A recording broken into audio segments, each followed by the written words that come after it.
Hello दोस्तों, अगर आप भी बिहार बोर्ड एग्जाम 2027 की तैयारी कर रहे हैं तो यहाँ से आपके मात्र 5 से 6 मिनट के इस वीडियो में आपके यहाँ से 4 मार्क्स पक्के होने वाले हैं। अगर आप क्वेश्चन बैंक फॉलो करते हैं तो ऐसा प्रश्न आपको जरूर देखने को मिलता होगा। अगर हम बात करें तो पिछले लगभग जितने भी 5 से 10 साल का अगर हम पीवाई के क्वेश्चन देखे तो ऐसा प्रश्न आपके हर बार हर शिफ्ट में जो 4 प्रश्न पूछे जाते हैं। अगर आपने स्कूल का इस वर्ष एग्जाम दिया था तो उसमें भी यहाँ से 4 प्रश्न आपको मिला होगा। तो ऐसे प्रश्नों को बनाना कैसे है, ऐसे प्रश्नों को आज हम आपको बताएंगे बनाने के लिए, और बहुत ही आसानी तरीके से मात्र 1 से 2 सेकंड में जो है आप प्रश्नों को हल कर सकते हैं। तो इससे जानने से पहले हम लोग को क्या करना चाहिए, इसके बारे में थ्योरी हम लोग को पहले जानना चाहिए। आखिरकार हम बहुपद कैसे पहचानते हैं। तो आज का हमारा टॉपिक है कि बहुपद से पूछे जाने वाले जो भी ऑब्जेक्टिव प्रश्न है तो उसमें देखेंगे हम लोग कि बहुपद को किस प्रकार से पहचाना जाता है। और ऐसे प्रश्न आपके एग्जाम में 4 ऑब्जेक्टिव पूछे जाएंगे। अब जानते हैं इसको पहचानेंगे कैसे। तो पहचानने के लिए एक होता है, देखिए, एक होता है चर और एक होता है अचर। चर किसे कहते हैं, चर किसे कहते हैं, तो चर किसे कहते हैं, तो जितना भी ए से लेकर के जितना भी A B C D X Y Z ये सब जितना है वो सब बोलते हैं चर। और जितना भी संख्या 1 2 3 4 हजार 2000 ये सब जितना भी संख्या वो सब बोलते हैं अचर। तो जब भी आपको चर बट्टा में दिख जाए, बट्टा के नीचे में दिख जाए, यानी कि ये होता है अंश, ये होता है हर, तो अगर जो हर में आपको बट्टा में दिख जाए चर तो बहुपद नहीं होगा। सबसे पहली बात आपको यही ध्यान रखना है कि जब भी आपको चर बट्टा के अंदर नीचे दिखेगा तो बहुपद नहीं होगा। दूसरा बात आपको क्या याद रखना है कि जब भी आपको चर रूट के अंदर दिख जाए, जब भी आपको चर रूट के अंदर दिख जाए तो बहुपद नहीं होगा। अगर जो ऐसे लिखा हुआ है, मान लीजिए 2 रूट x, तो ये बहुपद पहले आप इसको पहचान लीजिएगा कि बहुपद नहीं है। लेकिन अगर वैसे लिखा हुआ है रूट 2 x, तो यहाँ देखिए रूट जो है सिर्फ इसी के ऊपर है, इसके ऊपर नहीं है, तो ये बहुपद हो जाएगा। लेकिन अगर जो रूट इसके अंदर अगर रूट आ जाता तो ये बहुपद फिर नहीं होता।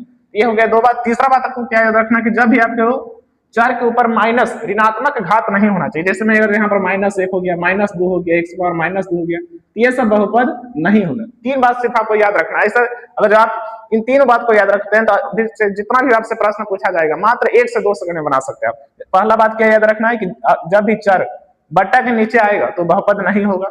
दूसरा बात आपको ये याद रखना कि जब भी चर रूट के अंदर आ जाए तो भी बहुपद नहीं होगा।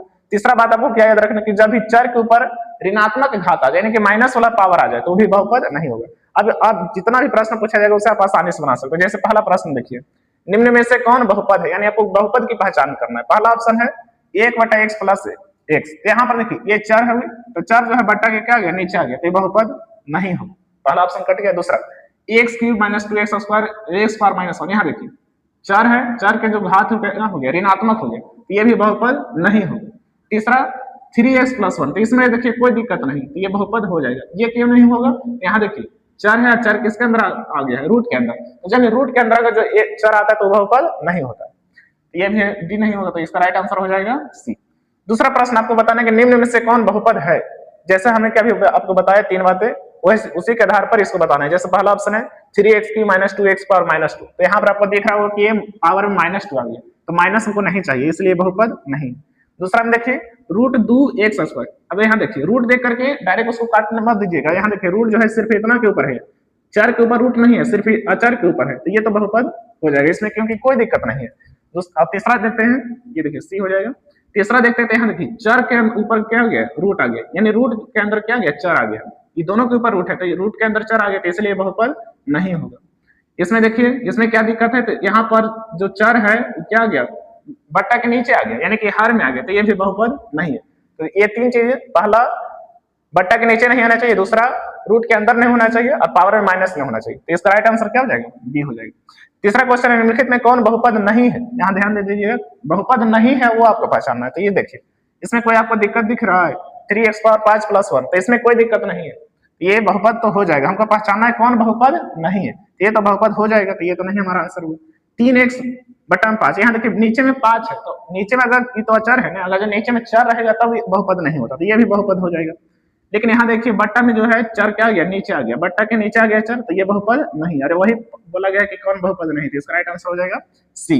अब क्वेश्चन नंबर 4 का आंसर जो आपको कमेंट बॉक्स में देना है। अगर आप सीखे होंगे तो इसका आंसर जरूर दीजिएगा, ताकि हमें भी पता चले कि आपने सीखा या नहीं सीखा। तो क्वेश्चन नंबर 4 का आंसर है कि निम्न में से कौन बहुपद नहीं है। पहला ऑप्शन है 2x² + 1, दूसरा ऑप्शन है 1/5x + 1, दूसरा ऑप्शन ये हो गया, चौथा ऑप्शन ये हो गया। इसका राइट आंसर क्या होगा आप हमें कमेंट बॉक्स में जरूर दीजिएगा। और ऐसे अगर आपको मैथ में कोई सा भी डाउट है तो हमारे चैनल को सब्सक्राइब कर लीजिए। हम लोग एक एक करके चैप्टर वाइज जितने भी ऑब्जेक्टिव प्रश्न पूछे जाएंगे, जैसे में बहुपद से जो ऑब्जेक्टिव प्रश्न पूछे जाएंगे, एक एक करके हम लोग वीडियो लाते रहेंगे। तो चैनल पर न्यू है तो सब्सक्राइब कर लीजिए। अगर वीडियो पसंद आया तो लाइक कीजिएगा। मिलते हैं नेक्स्ट वीडियो में, तब तक के लिए धन्यवाद।